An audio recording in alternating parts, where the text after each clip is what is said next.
사랑하는 형제자매 여러분, 오늘 하루 주님께서 주신 평안 안에서 시작하셨는지요? 이 귀한 말씀을 듣기 전에 잠시 주님의 은혜를 나누는 일에 동참해 주시길 부탁드립니다.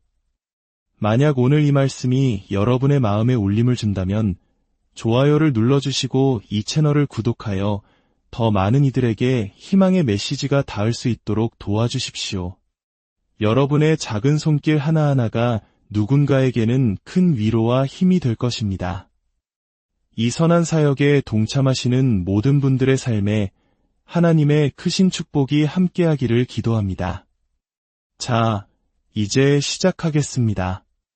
그 누구도 당신의 허락 없이는 당신의 평안을 훔쳐갈 수 없습니다. 당신이 그들에게 당신의 하루를 망칠 책임을 넘겨주지 않는 한 그 누구도 당신의 하루를 망가뜨릴 수 없습니다. 성경은 시편 118편에서 이렇게 말씀합니다. 이 날은 여호와께서 정하신 것이라 이 날에 우리가 즐거워하고 기뻐하리로다. 그렇습니다. 당신에게 오늘이라는 시간을 선물하신 분, 당신을 인생의 바로 이 순간에 서게 하신 분, 바로 그분께서 당신에게 주어진 것을 지키기를 기대하고 계십니다. 당신이 받은 선물을 소중히 지키기를 원하십니다. 하나님께서 당신 안에 심어두신 은사들, 당신을 축복하신 그 모든 방식들, 당신의 삶에 허락하시고 당신을 선한 청지기로 부르신 그 모든 것들을 잘 돌보는 것은 너무나도 중요합니다. 하나님은 우리에게 말씀하십니다. 내가 내게 준 것을 잘 관리하여라. 내가 너에게 준 차를 깨끗하게 관리하렴. 물론 내가 일부 값을 치르기도 했지만 대부분은 내가 지불했단다. 그러니 내가 준 것을 소중히 다루어라. 오늘 제가 들고 있는 이 성경책은 아주 크고 또 아주 특별한 책입니다.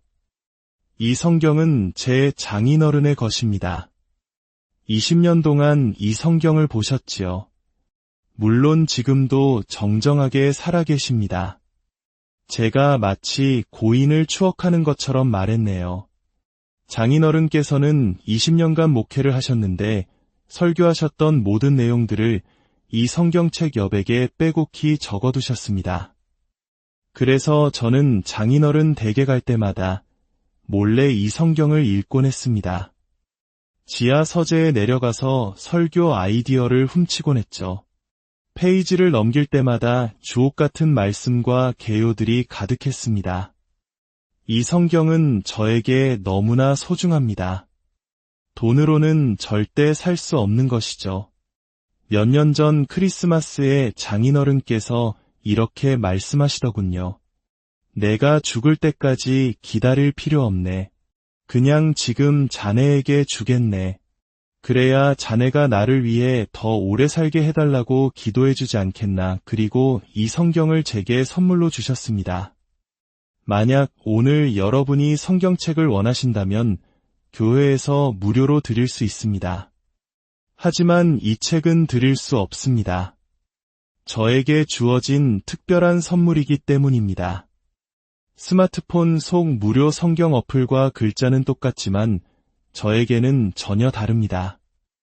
이 안에는 한 사람의 20년 세월과 땀, 기도가 담겨 있기 때문입니다. 그러니 제게 10만 원을 준다 해도 팔 수 없고 100만 원을 주셔도 안 됩니다. 물론 1000만 원이라면 한번 이야기해 볼 수는 있겠네요. 농담입니다. 그만큼 많은 것을 주어야만 겨우 고민이라도 해볼 수 있다는 뜻입니다. 이 성경이 이토록 특별한 이유는 바로 누가 저에게 주었는가에 달려있기 때문입니다. 때때로 저는 여러분을 보며 걱정이 될 때가 있습니다.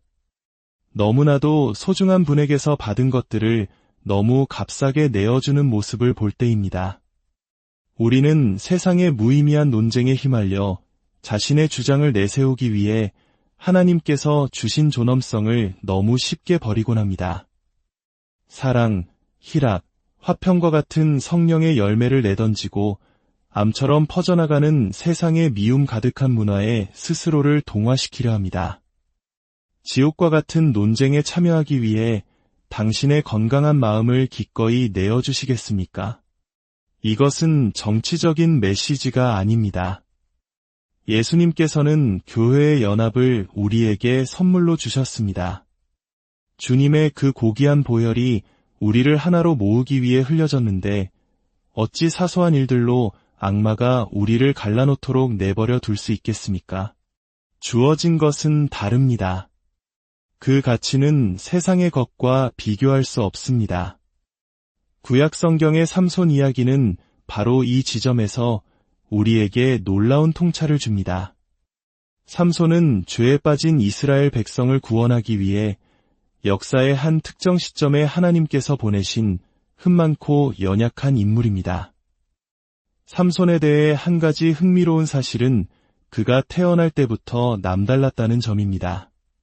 그는 나실인, 즉 하나님께 바쳐진 사람이었습니다. 하지만 우리는 보통 삼손을 어떻게 기억하나요?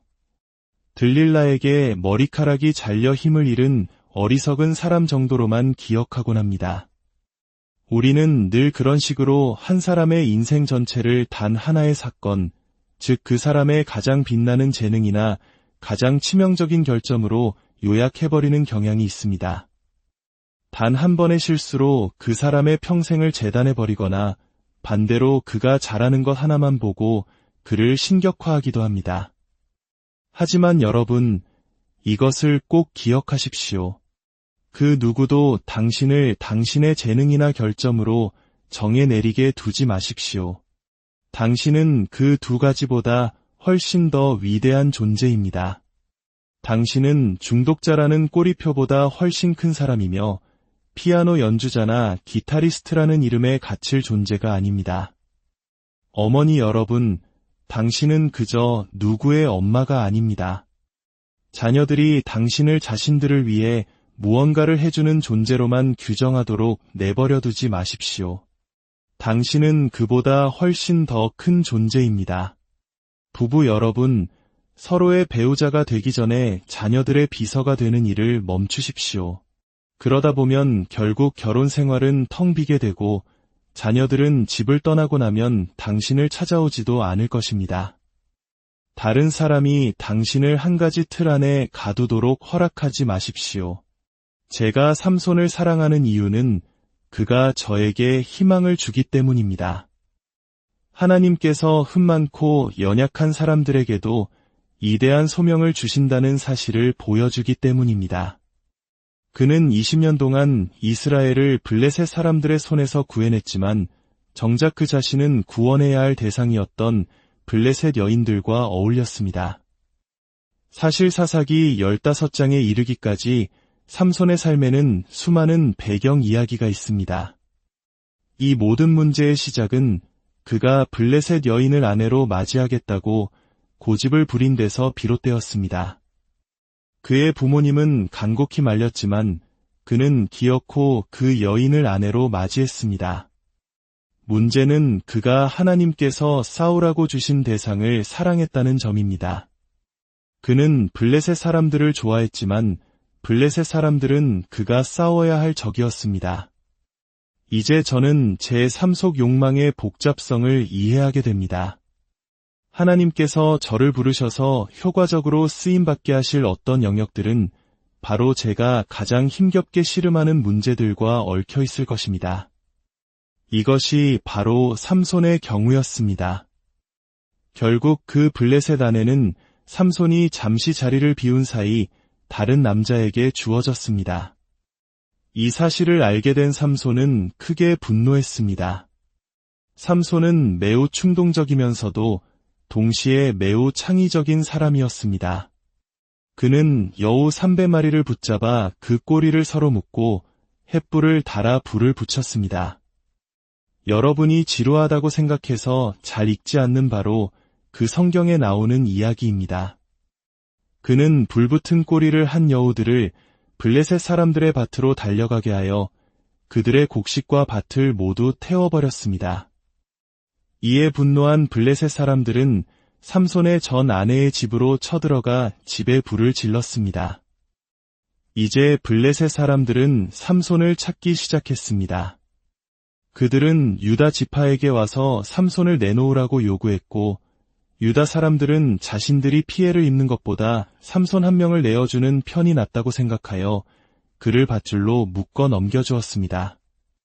삼손이 블레셋 사람들에게 끌려갈 때 바로 우리가 읽은 사사기 15장 14절의 순간이 찾아옵니다. 성경은 여호와의 영이 삼손에게 갑자기 임하시매라고 기록합니다. 주님의 영이 그에게 임하자 그를 묶고 있던 밧줄이 불탄 삼과 같이 그의 팔 위에서 끊어졌습니다. 주님의 영으로 인해 그는 자신을 묶고 있던 것보다 더 강해졌습니다. 주님의 영으로 인해 그는 자신을 붙들고 있던 것으로부터 자유로워졌습니다. 한순간 그를 억압했던 것이 다음 순간 그를 놓아주어야만 했습니다. 주님의 영이 당신의 삶에 임하실 때 당신은 이전에 할 수 없다고 생각했던 일들을 해낼 수 있다는 사실에 놀라게 될 것입니다. 삼손이 밧줄을 끊는 데 필요했던 힘은 그의 근육에서 나온 것이 아니었습니다. 그것은 하나님으로부터 주어진 힘이었습니다. 당신이 과거의 속박을 끊어낸 것도 당신의 힘이 아니었습니다. 바로 하나님의 힘이었습니다. 하나님께서 당신의 삶에 얼마나 많은 일을 행하셨는지 깨닫는 것만으로도 매주 교회에 나와 예배드릴 이유는 충분합니다. 한 주가 지나면 우리는 주님께서 우리를 어디에서 건져주셨는지 잊어버립니다. 한 주가 지나면 우리는 주님께서 우리를 무엇으로부터 구속하셨는지 잊어버립니다. 그리고 다음번에 닥쳐올 시련에만 온통 마음을 빼앗겨 지난번 베풀어 주신 은혜에 감사하는 것조차 잊고 살아갑니다. 이제 삼손은 자유롭게 싸울 수 있게 되었습니다. 하지만 1000명의 블레셋 사람들이 그를 향해 달려오고 있었습니다. 그에게는 두 손이 있었지만 그는 혼자였습니다. 그에게는 무기가 필요했습니다. 우리 모두는 때때로 무기가 필요합니다. 한번 상상해 보십시오. 만약 하나님께서 삼손에게 무기를 선택할 기회를 주셨다면 과연 그가 이것을 선택했을까요? 사사기 15장 15절을 다시 보십시오. 삼손이 나귀의 새턱뼈를 보고 손을 내밀어 집어들고 그것으로 1000명을 죽이고 성경은 너무나도 당연하다는 듯이 이 사실을 기록하지만 이것은 전혀 이치에 맞지 않는 일입니다. 성질 급한 한 남자의 손에 들린 나귀 턱뼈 하나가 어떻게 1000명을 죽일 수 있었는지 그 어떤 설명도 없습니다. 그의 무예나 기술에 대한 언급도 그가 어릴 때부터 나귀 턱뼈로 연습했다는 훈련 과정에 대한 이야기도 없습니다. 만약 삼손이 무기를 선택할 수 있었다면 그는 분명 나귀 턱뼈보다 더 나은 것을 골랐을 것입니다. 예를 들면 무엇이 있을까요? 그렇습니다. 창이 더 나았을 겁니다. 칼은 어떨까요? 당연히 칼이 더 좋았겠지요. 아니면 다윗처럼 물매를 사용했다면 멀리서 안전하게 싸울 수도 있었을 겁니다. 그런데 성경은 그가 발견한 것이 그냥 턱뼈가 아니라 새로운 즉 마르지 않은 턱뼈였다고 강조합니다. 왜일까요? 만약 마른 뼈였다면 버석버석해서 금방 부서졌을 것입니다. 하지만 마르지 않은 새 턱뼈는 단단하고 튼튼했습니다. 1000명의 적들이 소리를 지르며 달려오는 절체절명의 순간 예상치 못한 싸움 앞에서 아무런 무기도 없던 삼손의 손에 하나님께서 쥐어주신 것은 바로 나귀의 새 턱뼈였습니다. 오늘 이 말씀을 듣고 있는 당신은 누구입니까? 예상치 못한 싸움 앞에서 손에 아무 무기도 없는 분입니까? 설상가상으로 당신이 발견한 그 무기는 만약 선택권이 있었다면 절대 고르지 않았을 그런 것입니까? 하지만 하나님은 말씀하십니다. 세상이 뭐라고 하든 당신의 이성이 뭐라고 속삭이든 경제 상황이 어떻다고 말하든 당신의 배경이 어떠하든 상관없이 하나님은 말씀하십니다. 하나님과 함께라면 가장 보잘것없는 무기가 하나님 없이 든 최고의 무기보다 낫습니다.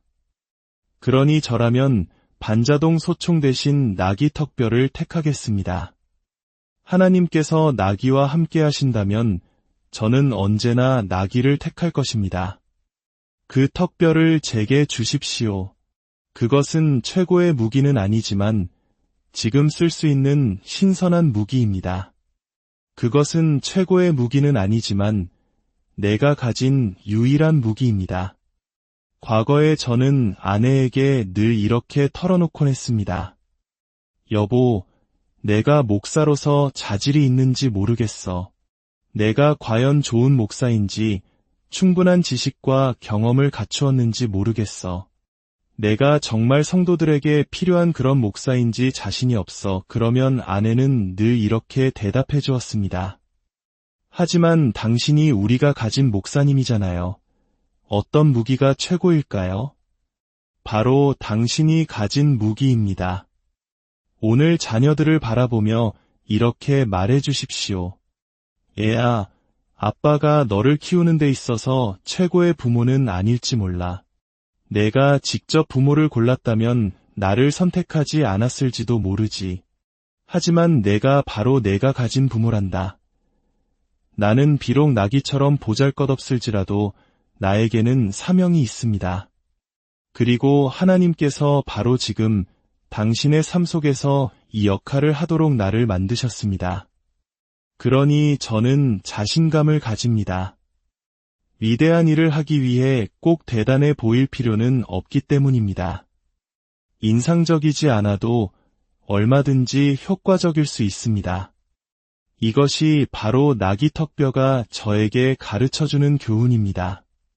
모든 것을 하나님과 함께 시작하면 그 끝은 반드시 승리입니다.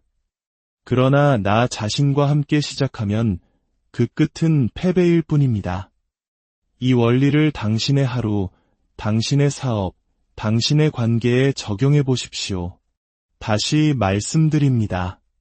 당신의 하루, 당신의 경력, 당신의 관계가 하나님과 함께 시작된다면 비록 패배의 계절을 통과할지라도 그 끝은 반드시 승리입니다.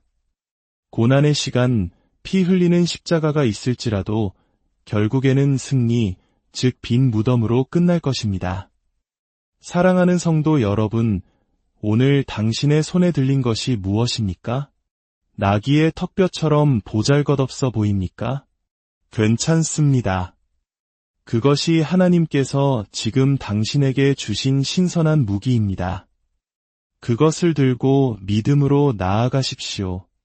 우리의 연약한 나귀 턱뼈를 들어 위대한 승리의 도구로 사용하시는 우리 주 하나님의 은혜가 이 말씀을 듣는 모든 분들의 삶 가운데 충만하시기를 간절히 기도합니다.